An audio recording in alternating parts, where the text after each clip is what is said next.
देश की राजनीति में बुलडोजर इस समय एक बड़ा मुद्दा बन गया है। जो राजनीति पहले उत्तर प्रदेश में शुरू हुई थी, अब अलग अलग राज्यों में उसका इस्तेमाल होता दिख रहा है। दिल्ली में भी बुलडोजर फुल स्पीड से चल रहा है। जहांगीरपुरी से लेकर शाहीन बाग तक लगातार कार्रवाई हो रही है। अब इस बीच बीजेपी के एक नेता ने आम आदमी पार्टी के राउज एवेन्यू स्थित कार्यालय पर भी सवाल उठा दिए हैं। तो क्या दिल्ली की सत्ता पर बैठी आप पार्टी के कार्यालय पर भी बुलडोजर कार्रवाई होगी?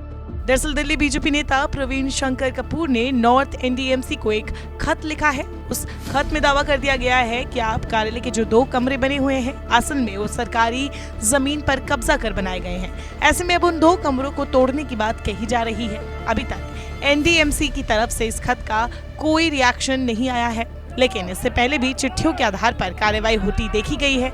ऐसे में अब आपके कार्यालय के खिलाफ कोई एक्शन होता है या नहीं, इस पर भी सबकी नजरें रहने वाली है।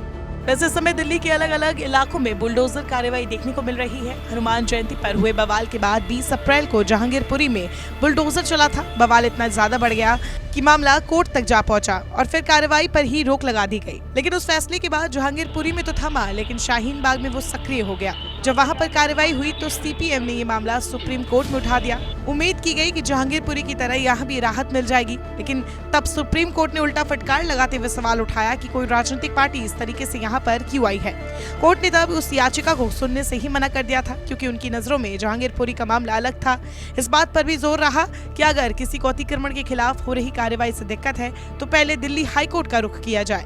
अगर वहां पर राहत ना मिले तब सुप्रीम कोर्ट का दरवाजा खटखटाया जाए। इसके बाद शाहीन बाग का मामला ठंडा पड़ा तो मदरपुर में बुलडोजर के आने से विवाद बढ़ गया। वहां तो एमसीडी अधिकारियों पर ही पथराव हो गया और फिर पुलिस को भी लाठी चार्ज करना पड़ा।